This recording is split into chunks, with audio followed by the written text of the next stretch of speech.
जय सद्गुरु महाराज को जय। श्री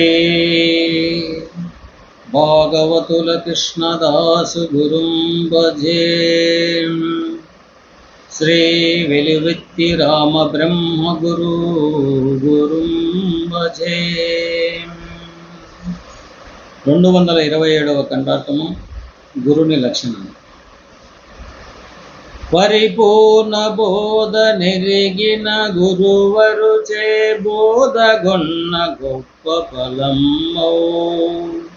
పరిపూర్ణ బోధ నెరుగని గురువరు చే బోధగొన్న గొప్ప ఫలమౌనా. అది ఎట్లన్నా పుడరితిలోన పురుషుని చే సంతు కొలతి బడయును.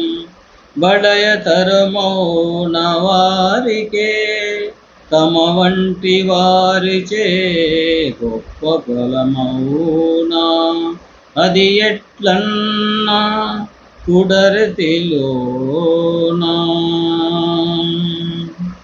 శిష్య, స్వచ్ఛందమైన ఈ పరిపూర్ణ బోధను పొందవలేనని ఆపేక్ష కలిగిన వారు ఆ బోధ తెలిసిన గురుస్వామిని సమితముగా విచారించి వారి చేత ఏ సంశయములు లేక ఈ అచల బోధలోను గట్టిగా ప్రాపింప చేసుకున్న ఎడల ఏ భ్రాంతులు ఏ కొరతలు పుట్టని సుస్థిరమైన శాంతితో కూడిన గొప్ప ఫలము లభించునే గాని ఆ బోధ ధర్మములు తెలియక ఎరుక భ్రాంతులు గల అల్ప గురువులను ఆశ్రయించినాను.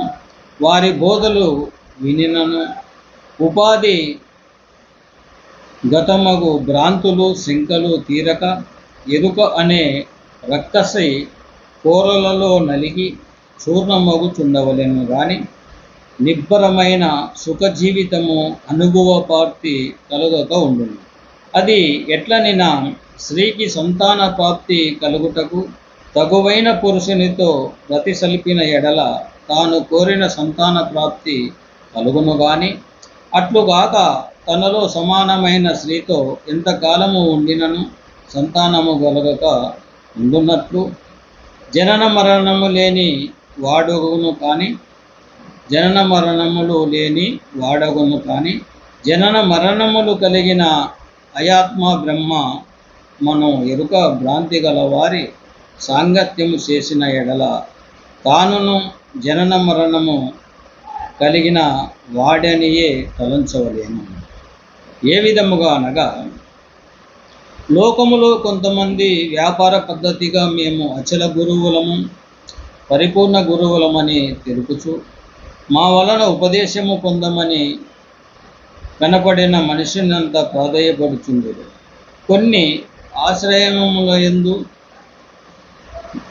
మఠములయందును ముఖ ద్వారముపై పూర్ణాశ్రమనియు అచలాశ్రమనియు బోర్డు రాసి పెట్టుకొని ఉండు.